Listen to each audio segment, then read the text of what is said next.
Bonsoir, bonsoir, bonsoir. C'est un bonsoir avec beaucoup de joie. Je suis heureux. On les a tapés salement. Vraiment, on a été très fort. Du début jusqu'à la fin. Et quand je dis on, je parle de Feyenoord. Mais on va laisser ça pour après. On va parler d'abord de Benfica, qui a gagné ce soir 3-2 face à Farense. Très bon match, franchement, de Farense. Franchement, ils m'ont surpris. Ils ont pas mis le bus, ils ont essayé de jouer. Forcément, avec un esthète comme Ronny Lopez, du coup, ils ont fait la différence.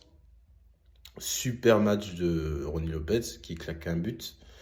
Mais meilleur match de Akçigoglu. Quel match! Non, quel match, quel joueur vraiment. Encore une fois décisif, doublé.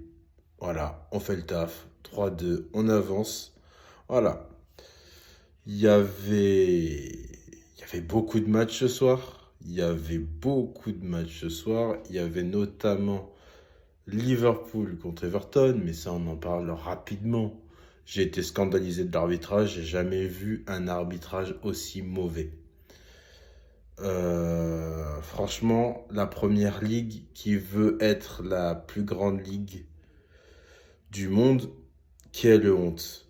Quelle honte de laisser des arbitres aussi incompétents, une VAR aussi incompétente, être toujours aux commandes de ce sport. Heureusement, Liverpool s'est géré, donc voilà, victoire 1-0 pour eux. Mais vraiment, j'ai été scandalisé par l'arbitrage. Et non, on va pas à Feyenoord, voilà, on est sur cette chaîne pour parler du sport qui nous, depuis notre enfance, qui nous berce. Mais moi, depuis l'enfance, c'est le sport hollandais, surtout, et les foot hollandais, grâce à une chaîne, je sais même pas si je peux le dire, mais on va le dire, une chaîne de Eurosport. À l'époque, ils passaient les buts européens. Enfin, c'était incroyable. C'était incroyable cette époque. Et tomber dans la marmite du football hollandais. Et puis voilà, donc du coup on a commencé à suivre, et on a commencé à adorer une équipe là, qui est là. Et ce soir on a fait du sale. Anis Hadj Moussa, quel joueur. Pour les petits équipes, quel joueur. Vraiment, ce soir, grand match, grande première mi-temps. On est rentré vraiment tambour battant au bout de 2 minutes, pas de chao. Grosse action qui aurait pu amener un but. Mais je crois que de mémoire, on met le but à la 10e minute. Je vais voir ça rapidement. Oui, c'est ça. On met le but à la 10e minute. Anis Ajmoussa, voilà, combine avec Milambo. Voilà, Milambo et Anis ont été vraiment bons en première mi-temps. On a revu un peu les fulgurances qu'on voyait en début de saison avec Anis et Djivariorid sur le côté droit. Ça fait vraiment plaisir. Milambo qui venait s'intercaler pour faire le troisième heure, pour faire un triangle de temps en temps. Vraiment, ça a été pas mal. Et puis voilà, du dribble de Anis. Du dribble qui pas qui allait vers l'arrière comme il fait d'habitude. Là, du dribble vers l'avant. Et ce soir, ça a été fantastique, puisque il a mis un but et 2 passes D, je crois, pour l'homme du match. Parce que l'homme du match, on va beaucoup parler d'Alberto Moreiro, parce que c'est le GOAT des petites sections. Oui, les petites sections, c'est les secondes zones, les championnats de seconde zone. On regarde pas les petits clubs, mais il y a des joueurs formidables dans certains petits clubs. Même si Feyenoord n'est pas un petit club, forcément, à l'échelle européenne, mais dans l'échelle de la tête des gens, Feyenoord est un petit club pour beaucoup de gens, pas très connu. Et des gens comme Alberto Molero, pardon, c'est quel joueur. J'aime trop Las Palmas, on va en parler beaucoup dans cette chaîne. On va parler après de l'agenda, mais bon, on revient parce que là, je pars un peu dans tous les sens parce que l'euphorie du match de Igor Pachao, encore une fois ce soir, exceptionnel. doublé. Vraiment, vraiment inarrêtable ce soir. Inarrêtable. Il n'y a rien d'autre à dire que on a fait le taf. Première mi-temps, on s'est vraiment géré. On a été exceptionnel. On est rentré qu'à 2-1, mais on aurait pu mettre facile 3 ou 4 de plus. Parce que entre Carranza, Reed, qui a fait une passe, qui a fait des passes exceptionnelles, mais à chaque fois, il y avait toujours un geste qui gênait. Mais vraiment, on aurait pu mettre plus de buts. Malheureusement pour nous, on n'en a pas mis plus en première mi-temps.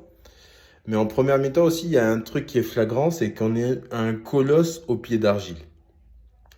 Dès qu'il y a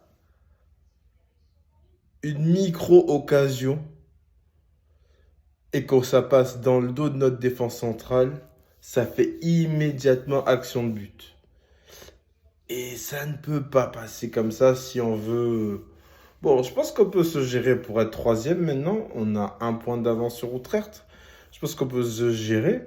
Mais si on veut aller chercher la troisième place, et même peut-être la deuxième, puisque le PSV n'est pas si loin que ça. On est revenu ce soir à 5 points.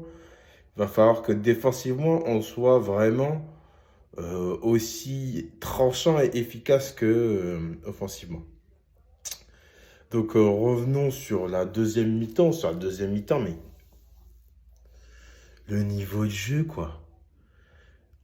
On est passé d'un extrême à un autre. La première mi-temps, elle était rythmée, posée, ça circulait bien.